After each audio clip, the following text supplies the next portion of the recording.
ginantay ko ang mga messages. Ang Taishe na daw ka 50-50. Aragay. Halaga 50-50 na siya, guys. Stage 4 na yung colon cancer o si BBM. Oo, confirm stage 4. Bakit hindi niyo to alam?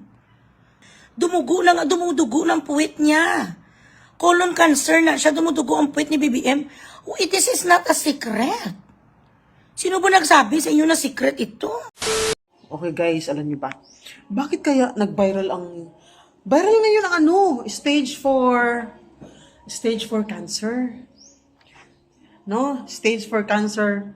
Ang pawis ko pa o galing pa ako naglinis dito sa bahay ba.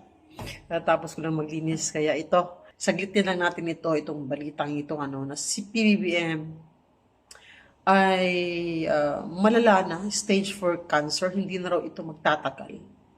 Yun po yung mga kumakalat na bali-balita ngayon, no, mula sa mga sikat na DDS vloggers. Sila po yung may mga puting ahas dun sa kabila. Napanood ko si Bugris, isa din yan.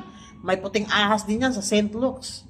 Pati doon sa ospital na kung saan ay nung time na pumunta raw si PBBM sa US, ay nagpasalin lang naman daw ng dugo yun.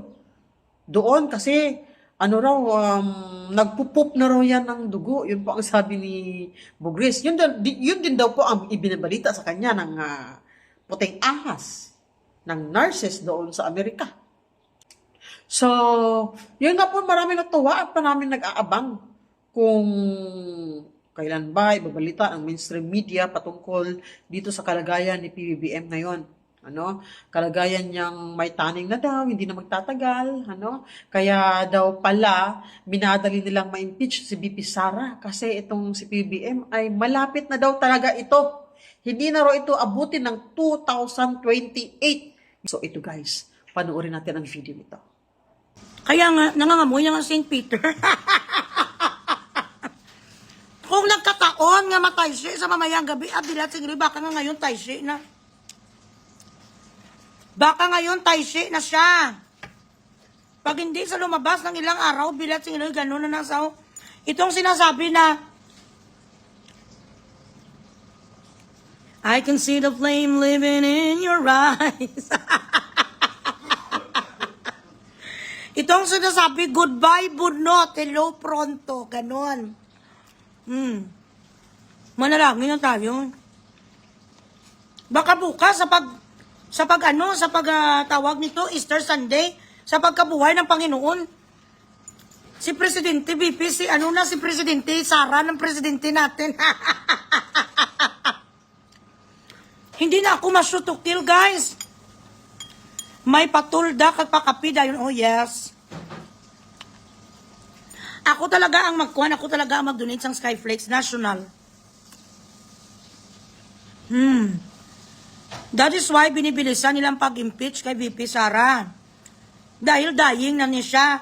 Tapos, syempre, ang next si Tito Soto nga Senate President, correct?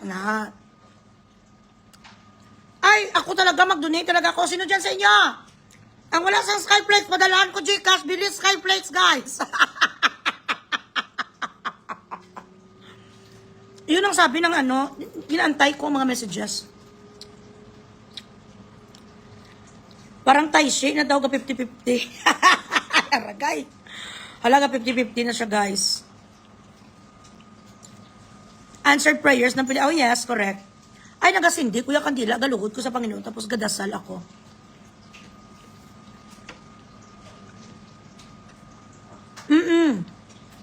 Dapat i-verify, kaya ginatago, nila. Incapacitated na siya mo. Dapat hindi sa presidente, kahit hindi sa Taishe. But he cannot govern anymore due to the chemotherapy. It clouds his decision dahil sa mga chemotherapy and everything. Hindi na nasa pwede mag-govern. In fact, he has a speech, I don't know, yesterday or today, na nagsabi siya na, paano tayo nakadating sa ganitong sitwasyon? Presidente, kaya hindi mo alam kung bakit tayo nakadating sa ganitong sitwasyon? Uy, Diyos ko. Oo. Kaya panay siya hakot, ginsugin. Sabihan na naman siya ni Tambaluslos. Tapos ang asawa, yung nga demonita, nga mag-utang na naman sa grabe nga utanganay, guys, bilat sing iloy. Wala na may natira sa atin kahit bulbul, kag tamod, inubos na talaga ng mga Marcos. Huwag ka dito magpasikat, Alpot. Ano pasikat mo dito? Amo gani, kailangan niya sa hospice at antayin niya na lang. Antayin niya na lang ang follow the light. Ganon. Excited ako. Oh, gani, guys. Ako nag-prepare na kuya, guys. Nag-prepare na ko isang gown ko na green. Pag-announcement ya, guys, Saint Peter is there to take you. Maamu ko ni dayo ya, guys. So, bayang magiliw. Perlas ng silanganan, alab ng puso. Kakanta ako kaagad na bayang magiliw. Tapos makuha ko din sa vlog, kasi amu-amu ko na din ang vlog, guys. So, feeling ko ganit tayo shit na ngayon, guys. Oo, we don't know. Baka ipagkaloob ng Panginoon sa atin ang ating inaasam-asam. Tapos sasabihin sa mga iyo di puta nga mga kwan kano, mga puro kano bubo ang DDS yuta. Sino sa inyo dagani di batiana itagani? Bilat sing iloy. Si Bugres dito muna kayo sa akin. Bayok bago kayo pumunta ka mga attorney Guanson kag kay VP Sara. Bilat sing iloy di ko pa kayo gani nakiklear sa di batiana yung mga sapat mong ambisyon na kamo sa mas matataas. Nawawala ang tanga mapag-isip. Nagsimula sa patikim-tikim. Baka madaying inside pa yan. Oh, yes. I am almost sure that if, in fact, he's already brain dead right now. Kasi, kapag ma-overdosean ka ng cooking, guys, wala na revival or whatsoever. Mapakuno-kuno na sila taking a sabbatical. Pero hindi na nila maitago. Naitago nila long last time, 1 week. Hindi nakikita ang presidente kasi ginano to sa ginoperahan. Sa Amerika, ginoperahan din siya. Kung ako ngayon sa mga bilat sing iloy ng mga taga-Quadcom, kuha na kayo ng ticket. Pumunta na kayong lahat sa Iraq.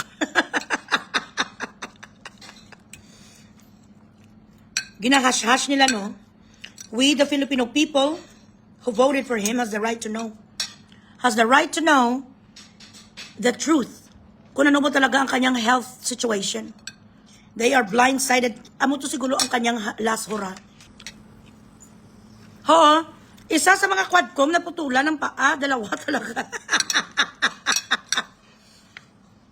Mr. Pimentel, so, how's your legs? Mr. Pimentel of Quadcom na nagbastos kay Vice President Sara, I have one question, sir. How's your legs? What is the feeling now that you won't be able to stand and walk anymore, sir? Grabing karma. Gusto ko kayong katakan ng inyong team song entitled Karma Chameleon.